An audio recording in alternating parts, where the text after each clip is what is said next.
بسم الله الرحمن الرحيم الحمد لله رب العالمين والصلاة والسلام على أشرف الأنبياء والمرسلين محمد رسول الله صلى الله عليه وآله وصحبه وسلم تسليما كثيرا كثيرا. فما بعد, welcome to the second class on living Islam.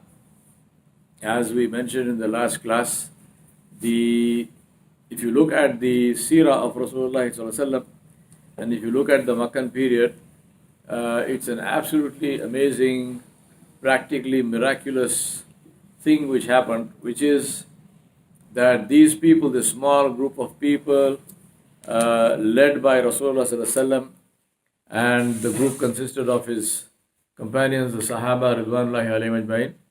The small group of people went from being the least influential, the poorest, the least, the weakest, in many cases, the most hated, and so on, all the negative things. They went from there to becoming leaders and role models for their time in one single generation. Because if you take the Khilafah of Umar ibn al-Khattab radiallahu anhu as one of the peak points, then Umar ibn al-Khattab radiallahu anhu was the same generation as Rasulullah sallallahu alaihi wasallam. So in one generation, they went from being the least to being the highest. Now, big question, how did that happen? And the short answer to that is it happened because they lived as Muslims. It didn't happen because they taught Islam. It didn't happen because they wrote books. I'm not against any of those things. But I'm saying that what happened there was they actually lived Islam. They lived as Muslims. Simpler said than done, but that's the reality of the thing. So therefore, what they did was, and that's the assignment I gave you guys. I hope you've some of you have worked on it. What that resulted in was that they differentiated. As many of you know, I teach leadership. And the thing I say to people, we do a very small exercise. I teach a short course called the elevator speech. And the pitch we do in the elevator speech is that as you get into the elevator, you hear a shout, somebody says, hold the door, and you stop the elevator and somebody comes in, and you discover that this person, it's up to you to imagine, this person is the president of your company, this person is the absolute key client, potential key client of yours, or somebody like that. So somebody that you recognize who is potentially very powerful, very influential. One decision by that person can literally change your life, or send it off into space, really do some wonderful things for you. The question is, now the door of the elevator is shut, the elevator is coming down, and imagine that you are doing this in one of the skyscrapers in New York. How long does the elevator take to come down from the 20th floor? Maybe 15 seconds, maybe 20 seconds. Now, what is it that you can say to that person in 20 seconds that has the potential to change your life? And that's called the elevator speech. And believe me, 99.999% of the people start with their name, which is the worst thing to say. Because nobody cares a damn what your name is. And they are highly unlikely to remember your name. And there's the last thing of least interest to them. We start with that because that's the most interest to us. Right? So what do you do in an elevator speech? What should you do? And I'm giving you a sort of very quick 10-second course on elevator speech making. The thing to do is say something which will make that person ask you who you are. Right? So for example, if you are a IT geek, if you are a computer programmer, right, and you are this fantastic guy who knows everything about everything. Now, in this elevator speech, you start off by saying, my name is so-and-so, I am an IT professional, which is the usual way in which most IT professionals introduce themselves. Well, that's a big deal. I'm an IT professional. That's like saying I'm a grain of rice in a sack. You're still rice, but you're 1 grain in a sack. On the other hand, if you say, if your computer dies, if you see the blue screen and you haven't saved any of your data, I can get it all back for you. Now what? You're still an IT professional, but you just told that guy something. Believe me, he is never ever going to forget you, because the blue screen is the face of death. And if you haven't saved your data, most of us don't, then that blue screen means that you just lost everything you had. And I'm now saying to you that I can bring all of that back for you. So instantly the person will say, well, who are you? Give me your name, give me your contact number. I want to be able to get hold of you if I ever have this problem, and so on and so on. That is called differentiation. And that's why I say the key to success in life is differentiation. Differentiate. Because differentiation creates brand. Brand inspires loyalty. Loyalty enables influence. If you go to a store, to a grocery store or a 7-Eleven or something to buy toothpaste, what do you ask for, Nabi? Yes. Yes. You go and say toothpaste. Will you go and say, can you give me a toothpaste? No. No. Exactly. What do you say? Yes, for where fun. And then what? A brand name. A brand name, right? Nobody asks for toothpaste. Do you ask for toothpaste? No. If you do, I'm saying if you do ask for toothpaste, what's the guy going to say? Which one? I've got 20 brands. Which one? Anyone? No, not anyone. I want the brand that I want. If you go to buy a car, what do? Supposing I tell you that I'm going to buy a car. What's your question? Which car? Which car? Isn't it logical? I mean, come on, man. I'm saying, you're saying which? I told you car. Is there something called a car? Seriously, is there something called a car? There isn't. There isn't. There is a Mercedes, there is a BMW, there is a Kia, there is a, whatever, right? Toyota. And in that there are sub-brands. There's no such thing as a car. Branding. Branding is the key to success, because brand differentiates. Brand makes you somebody. Without brand, you are a grain of rice in a sack. You're still rice, but you're 1 grain in a sack. Nobody knows you were born, nobody knows you lived, nobody knows you died. That's it. Now, why am I saying all of this in a Living Islam class? I'm not giving you a class on branding. I'm saying this to you in a Living Islam class because this is exactly what we talked about last class when we talked about the hadith of Ghuraba, where Rasulullah ﷺ said, Bada al-Islam ghariban wa sayaudu kama bada fatuba lil ghuraba. Or kama qala alayhi salatu wasalam, he said, Islam started as something strange. Now to give it my language, Islam started by differentiating. Islam started by branding as something strange. People said, what is this? And what was the point of differentiation? What is the point of differentiation in the world also? Have you ever seen anybody differentiating, saying, you know what, I'm selling this car and this car is worse than Toyota, it is worse than Mazda, it is worse than something. No. It is better than. It is better than. So the point of differentiation always is, how am I superior? How am I more beneficial? How am I better value for money? And so on and so forth, right? So differentiation. Islam started as a brand. Islam started as something which differentiated. On what basis? On the basis of justice, on the basis of compassion, on the basis of equality, on the basis of non-discrimination, on the basis of human rights. All of them under the umbrella of Tawheed. Because why are we doing all this? Because we want to please Allah subhanahu wa ta'ala Jalla Jalaluhu.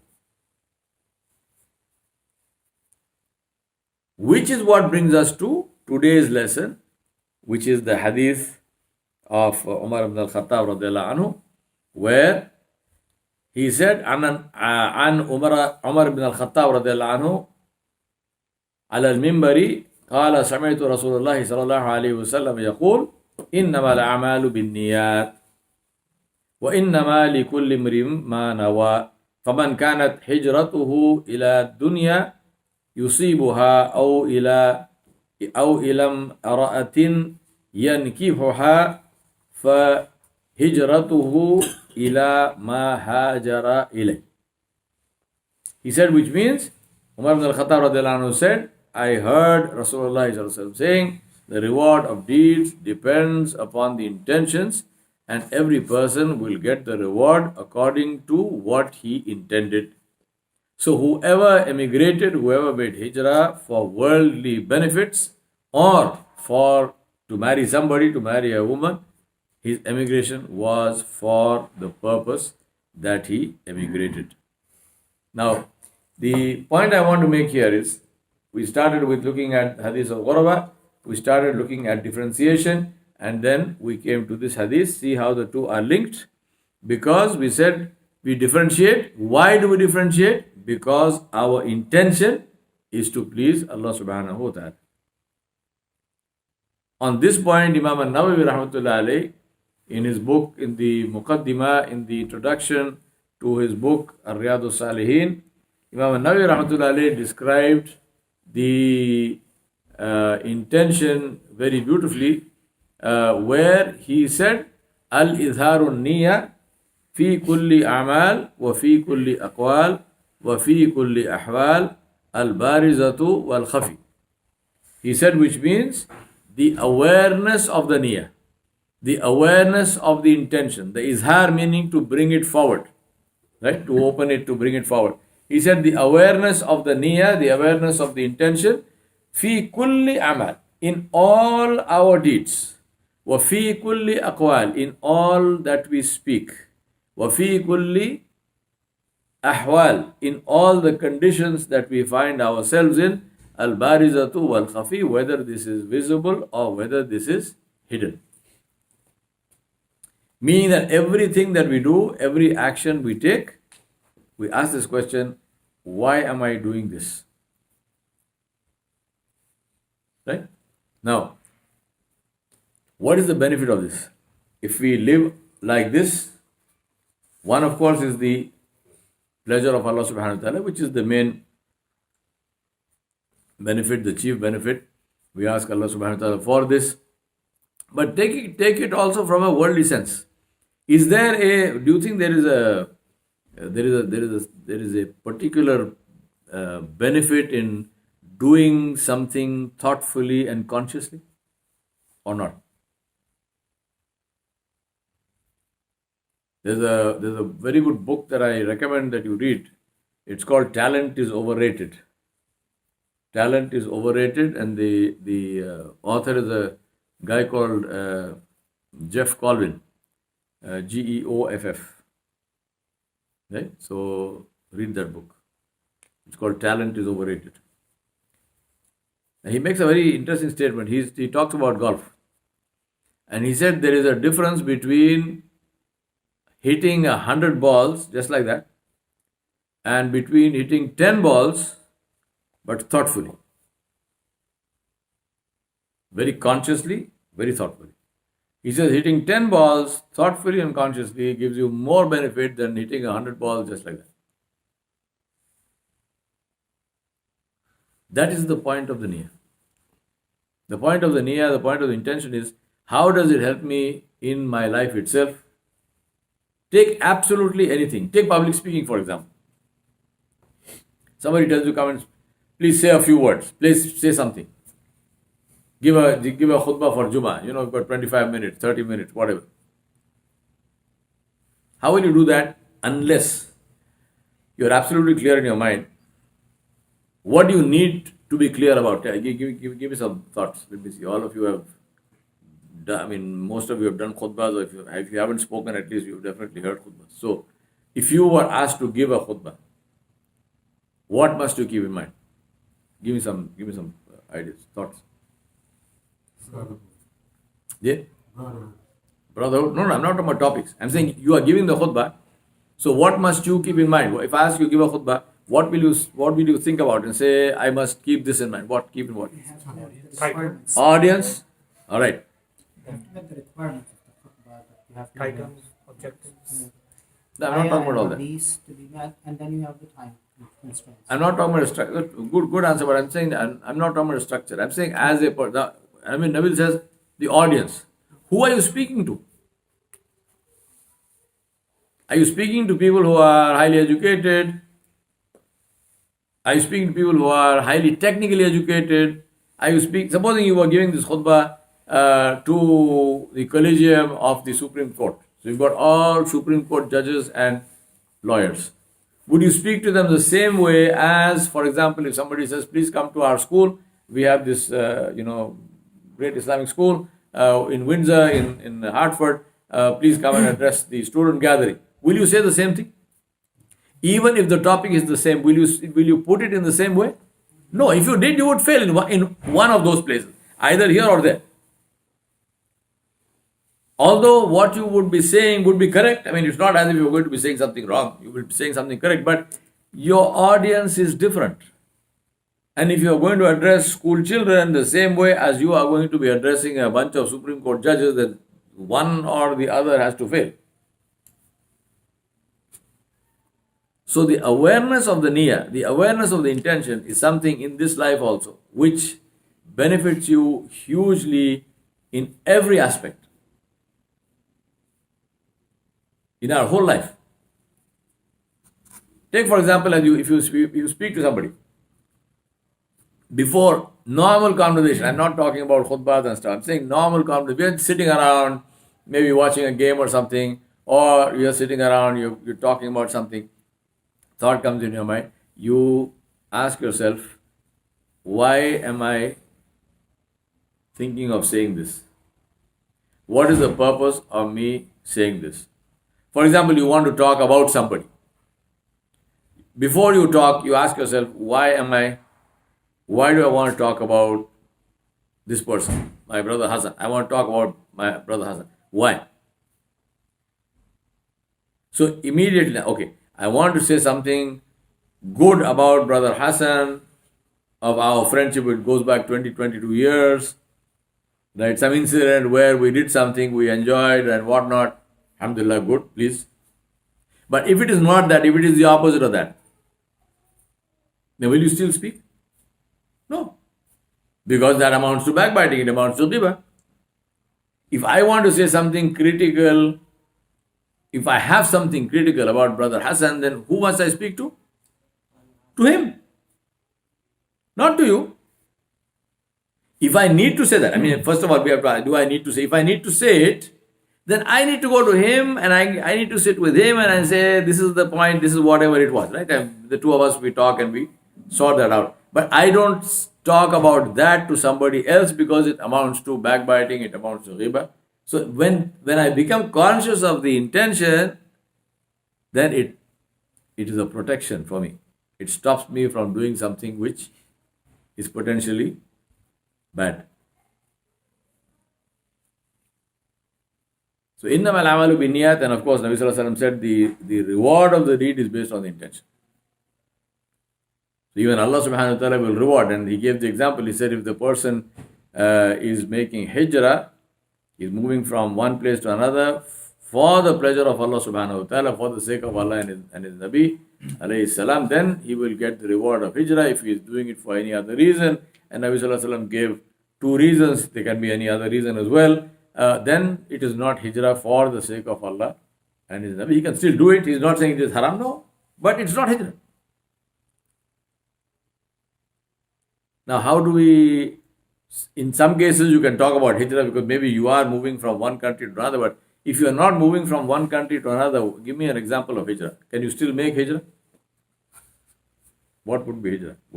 Can you do it? Can't do it.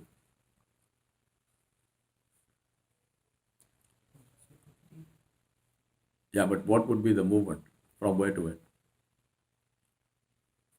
From one community to another. One community to another.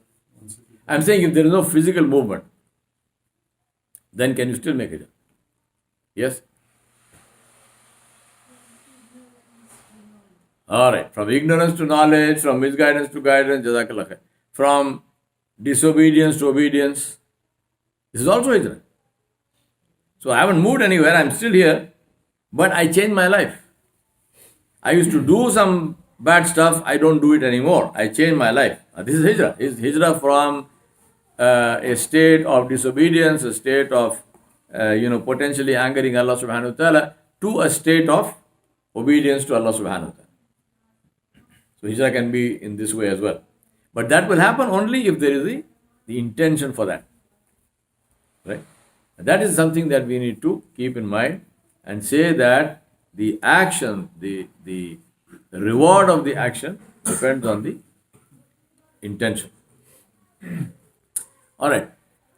Let me ask you, I had given this assignment of talking about how does your practice of Islam help you to differentiate in your life?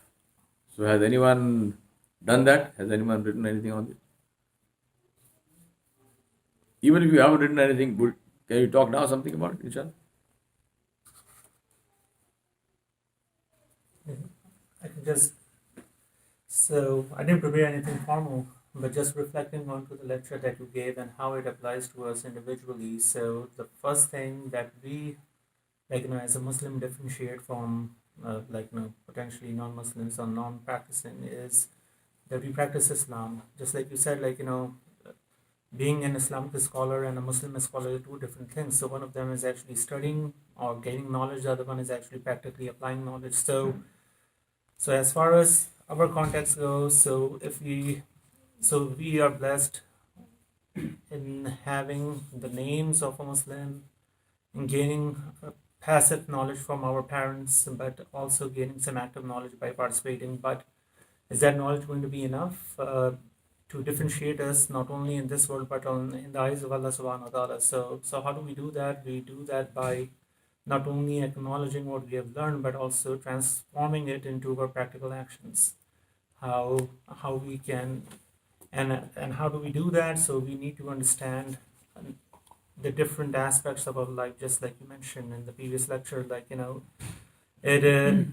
It's reflected in the form of ibadah. It's reflected in the form of our interpersonal interactions. It's reflected in the form of our society, in our akhlaq.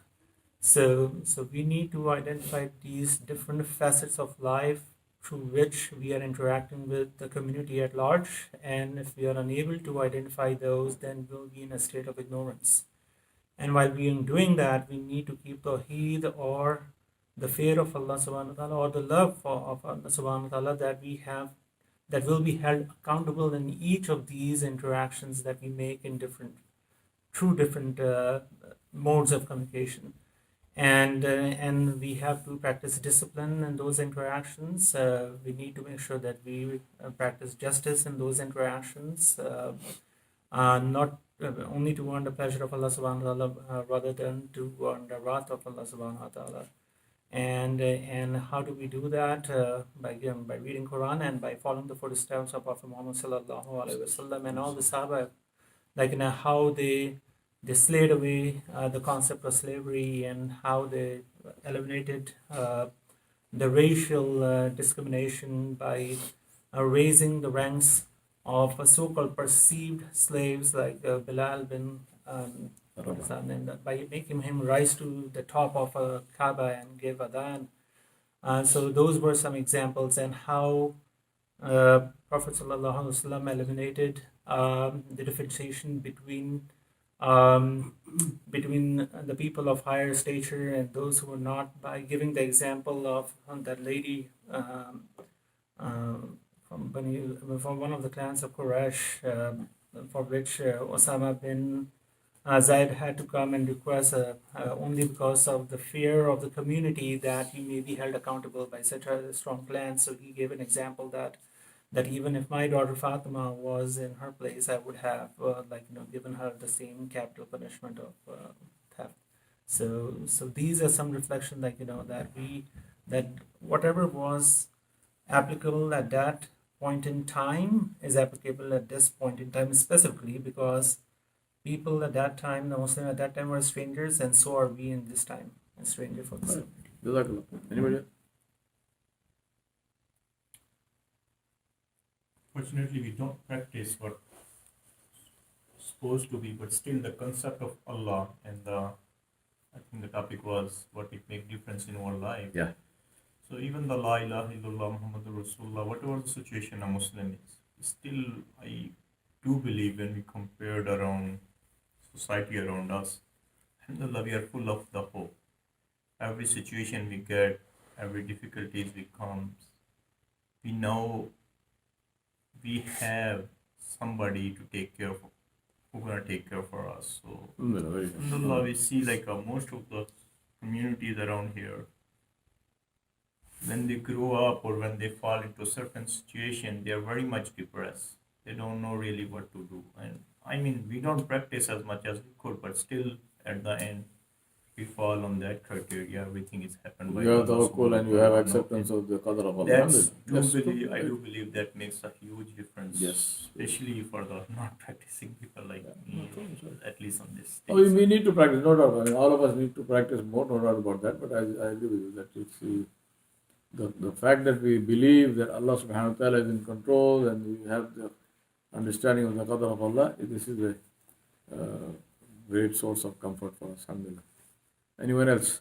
How does Islam? Yes, please. Yeah, I found like today was a good example. Where I work, I'm the only Muslim where I work, and we were talking about meat. And we were saying, well, what's your favorite kind of hamburger? And I said I wanted to try the Impossible Burger that's vegetarian. And we got into about halal meat. And it fits in very much with today's issues because when meat is halal, the animal is treated with kindness. We don't eat as much meat, like the Prophet ﷺ said, don't overdo eating beef. It fits in with the environment. So people listen to that, and there's several people that I work with want to try and buy halal meat because it's a better choice. Alhamdulillah, very nice. Alhamdulillah, very nice. And it fits into with today. So because you are differentiating on that basis, it makes sense to other people. Even though the other people don't follow your faith, it doesn't matter. What They you're saying like the still makes idea. sense to them. It still makes sense to them. Alhamdulillah. Anyone else? How does differentiating on the basis of Islam, how does that make me, how does it give me a benefit?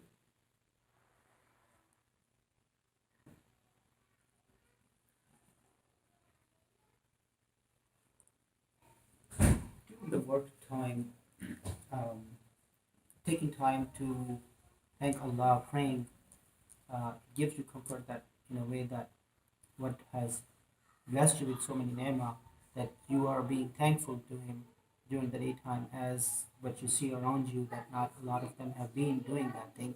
What they do is like every Sunday or Friday point of view, but you do take time, even though it is like few minutes out of your time, but thinking that, oh, I'm going to be delayed in my project and stuff like that, but it really does not happen. Allah that who has given it to you, this name of having a work or risk that is coming to you, that gives you a lot of comfort that you have been able to thank Allah during that time. Alhamdulillah. Alhamdulillah. Very nice. So differentiating on the basis of Islam. See, the point I'm making here is, think about this. This has happened to all of us at some point in time. You go to a place and suddenly you find there's no signal. There's no Wi-Fi, there's no signal. Your phone doesn't work. Right? How do you feel? I know some of you want to say, oh, that's a great relief, but don't tell lies, not in the masjid. And all of us feel like some major loss has happened, or how can I survive like this, right? There's some level of discomfort, there's some sense of loss. For some people, it'll drive you berserk. For some other people, it may not do that, but you still feel something. Why? Because that phone ultimately is beneficial. No matter how much we want to mourn about it, but end of the day, it is beneficial. Now think about this. If tomorrow morning the world wakes up and there are no Muslims. No Muslims. They're all gone, vaporized. No Islam, no Muslims, no signs of Muslims, no masajid, no madaris, no domes, no minars, no nothing, no calling adhan, no halal meat, no, there's no sign of Muslims whatsoever on the face of the planet. People wake up in the morning and they're all gone. What do you think they are going to say? I'm not saying one or the other. I'm only asking a neutral question. What do you think people who are not Muslim, what do you think they are going to say? Will they say, oh my God, where did they go? These are beautiful people. I mean, how are we going to live without Muslims? Where did they go? Bring them back. Or are they going to say, thank God they're gone?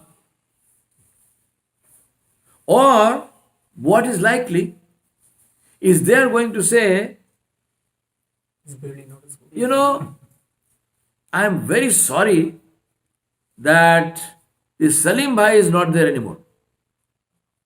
I'm very sorry that Khurram Abbasi is not there anymore. But Muslims itself, good, they're gone. But he was a nice man. I mean, this guy, he was my neighbor. I used to go meet him and so on. He was very helpful. This man, Nabil, I mean, he always stood up for me. So I'm sorry he's not there anymore. But generally as Muslims, doesn't matter. I don't care. Good. Which one of these three scenarios, what do you think? You know what I'm saying? That is the issue. How does me, if I'm a doctor, there are 20 doctors, I'm a Muslim doctor, how does my Islam make me a better medical doctor, better medical practitioner? I'm not talking about the technology part of it. I'm saying as a Muslim, what makes me a better, not a better Muslim, a better doctor? If I'm a builder, as a Muslim, what makes me a better builder? If I'm a teacher, as a Muslim, what makes me a better teacher? If I'm a parent, as a Muslim, what makes me a better parent? How does being a Muslim make for better parenting? Should it or should it not? What do you think? It should, right? I mean, that's a no-brainer. It should. But does it? If I have a whole bunch of, I do this exercise. We will do some parenting and all those workshops here. But one of the things, let me give you this thing beforehand. I ask this question in all teaching or teacher training workshops and in all parenting workshops. I tell people, I say, think of your role model. And I tell them, don't say Rasulullah Sallallahu Alaihi Wasallam, because that's not true. Right? If that was the case, then you and I wouldn't be where we are. Think of a real life role model, somebody you know personally. Then I say, well, have you thought about that? I'm asking you guys also. Have you thought about that? You thought? Right, okay. Now tell me, for how many of you is it a parent? Show of hands.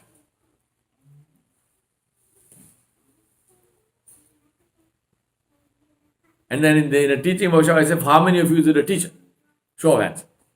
And then I ask another question. And I say that if your children were sitting here, meaning your biological children, or if you are a teacher, the children who you teach, if they were sitting here and if I asked them the same question, would they be thinking of you as a role model? I don't know. You should tell me. I mean, yes or no, whatever.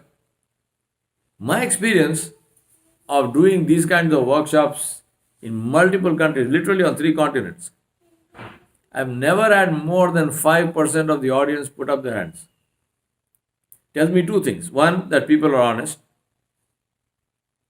And 2, that for 95% of the population, neither a parent nor a teacher is a role model.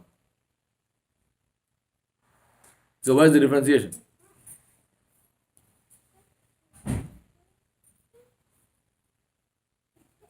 That's the reason why differentiation is important. That's what Islam must do for us. Islam must make us natural role models, not just for our children and so on. For children, yes, obviously, because the maximum face time is with them, but for the world. And on the basis of Islam, I'm not just saying on the basis of anything else, on the basis, people must say, this person, I look up to that person because that person is a Muslim. That's what happened with Rasulullah Sallallahu Alaihi Wasallam, and that's what happened with the Sahaba. They did things which normal people didn't do. And all of them are positive things. I'm not saying do some freaky thing that nobody does and then you stand out on the basis of that. No. I'm talking about things which are of real value. I was looking at the earnings of YouTubers. And if I remember the numbers correctly, the highest earning YouTuber gets $10,000 per second for his YouTube videos. And that's a passive earning. I mean, it just keeps coming. Click, click, click, click, click. So I said, let me see, what is it that he teaches? $10,000 per second is a lot of money, right? I mean, I'd love to get something like that. So I said, well, let's see, what is he doing? What's he teaching? You know what he's doing? He is commenting on computer games using profanity. That's it. He's commenting on the games and he's using a lot of vulgar language. That's it. And he gets that kind of money because that is the trend of the world. People like that. How does it get like that? So if you as a parent, if you as a teacher, if you as a friend, as you as a doctor, and so on and so forth, if you don't want to stand out on the basis of Islam and become role model, somebody else is going to take that place.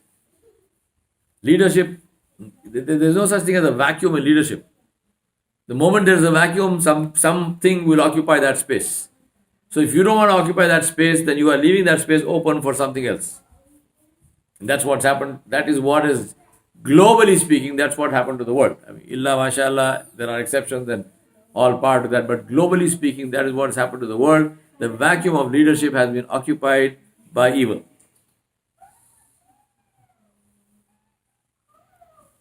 And that's the challenge. The challenge is, are you ready to take that space?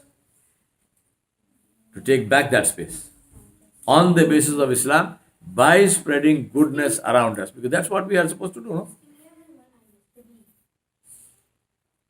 So we looked at two hadiths. We looked at the hadith of the Waraba when Nabi Sallallahu Alaihi Wasallam talked about differentiating, he said Islam started as something strange. It will go back to being seen as strange because he's predicting a world where these things, justice and compassion and courage and nobility and so on, will be seen as strange things because you don't see too much of that.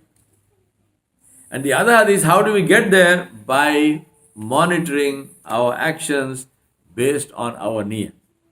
By looking at our intention and saying, why am I doing what I'm doing? And the single point of reference, this is the beauty of this religion, which always strikes me. It is so simple. It is not complex. It is not complicated. It's very simple. One single point of reference. Does it please Allah? Khalas. And that's the power of the sunnah, because if we are on the sunnah of Nabi Sallallahu Alaihi Wasallam, then we know that it pleases Allah. Because whatever Rasulullah Sallallahu Alaihi Wasallam did, pleased Allah subhanahu wa ta'ala. Whatever pleased Allah is what Rasulullah Sallallahu Alaihi Wasallam did. So if I model my life on the life of the Prophet Sallallahu Alaihi Wasallam, and I say that I will do whatever he did, and if he did not do something, I will not do it, then I am on absolutely safe ground. I can be absolutely certain that all that I am saying and doing will please Allah, because this is what the Prophet Sallallahu Alaihi Wasallam did. This is why these two classes which we have, they also are linked together, because the first class on Mondays is about the Seerah, which is the Sunnah, and the second class here is about living Islam, which is again putting the Sunnah into practice. I'm just giving you so, because alhamdulillah, you all come for the classes, so there is a link also between the two classes. Right? We ask Allah subhanahu wa ta'ala Jalla Jalaluhu to be pleased with all of you, to help you to live and practice Islam, to help you to differentiate on the basis of Islam, to help you to become standard bearers of Islam, to help you to become beacons of light, of guidance of Islam in the sea of darkness that surrounds the world. We ask Allah subhanahu wa ta'ala to help you in every way possible, from sources that you cannot imagine. We ask Allah subhanahu wa ta'ala to protect you from all forms of evil and from all threats that you know and that you don't know. And we ask Allah subhanahu wa ta'ala Jalla Jalaluhu to keep you in absolute perfect state of health and of safety and security and of prosperity until the last day when it is time for you to meet Him Jalla Jalaluhu. And we ask Allah subhanahu wa ta'ala to make that last day the best day of your lives and the last of your actions, the best of your actions, and the day when we meet Allah subhanahu wa ta'ala to be the best possible day of our lives. وصلى الله على نبي الكريم وعلى آله وصحبه أجمعين برحمتك يا